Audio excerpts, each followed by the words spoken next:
Hello सभी को, एक और गुप्त व्यू, एक और गुप्त गुत्थी सुलझाने वाले हैं हम आज। फर्स्ट ऑफ ऑल, सबसे पहले आप सबको थैंक यू, आप सबके प्यार की वजह से हमारी 20 व्यू सीरीज आधे मुकाम तक पहुंच चुकी है। डेट 10 आज हो चुका है। बात हो रही है कमल मुख व्यू की। कमल मुख व्यू या पद्म व्यू, either it is called lotus formation. तो इसमें होता क्या है, चक्रव्यूह की तरह खतरनाक होता है। इसकी मेन जो सिग्निफिकेंस देखने को मिली वो महाभारत के 14वें दिन देखने को मिली, जब जयद्रथ को बचाने के लिए गुरु द्रोणाचार्य ने इस व्यू को बनाया।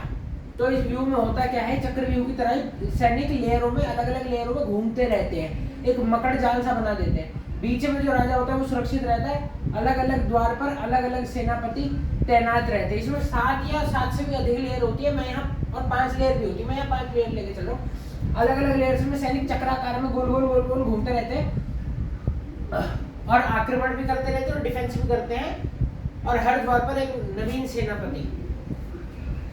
इसकी विशेषता यह है कि दुश्मन को चक्र में फंसा कर अगर दुश्मन इसमें घुस जाए तो फिर रास्ता बंद हो जाता है, क्योंकि पड़ते निरंतर घूमती रहती है। चक्रव्यूह की तरह ये काफी सिमिलर होता है और फिर दुश्मन फंस जाता है।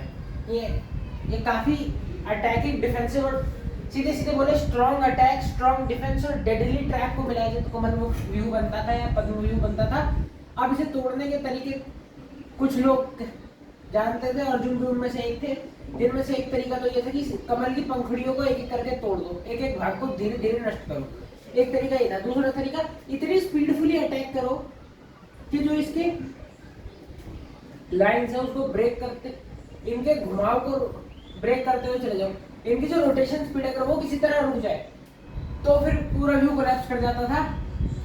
उसके बाद एक तो होता था कि मेन सेनापति जिसके हाथ में कोऑर्डिनेशन है उसको मार दो, तो भी मनोबल टूटकर व्यू कोलैप्स कर जाता था। और एक तरीका और था कि जैसे ही कोई सेनापति या योद्धा आगे बढ़े डिफेंस लाइंस को तोड़ता हो तो पीछे सेना भी आती रहे, ताकि वो जो गैप सेनापति बना के जा रहा है वो भर ना पाए। इसी पॉइंट पर चक्रव्यूह में अभिमन्यु फंस गया था। तो डे 14 पर कमल मुख व्यू की सिग्निफिकेंस देखने मिली। थैंक यू आप सभी को। डे 10 होता है समाप्त। डे 11 पर हम बात कर रहे होंगे कमल मुख कूर्म व्यू की, द टॉर्टोइस फॉर्मेशन।